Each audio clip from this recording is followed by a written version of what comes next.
আমরা চলে যাচ্ছি মাওয়ার উদ্দেশ্যে।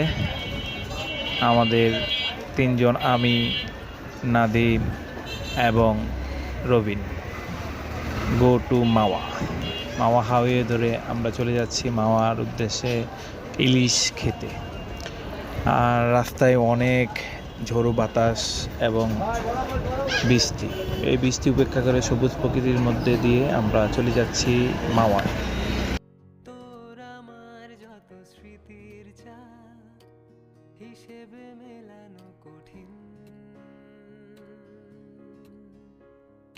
ওই যে দেখা যায় পদ্মা সেতু। আমরা ঘুরতে ঘুরতে ঘুরতে ঘুরতে পদ্মা সেতুর পাড়ে চলে আসলাম, মাওয়া ঘাট। এই যে আমাদের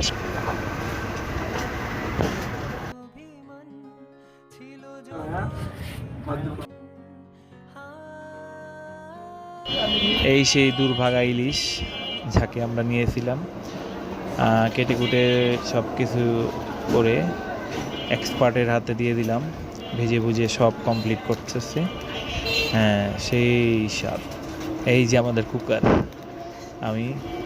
হ্যাঁ, খুব সুন্দর একটি স্মেল চলে আসছে। আমরা খাওয়ার জন্য রেডি।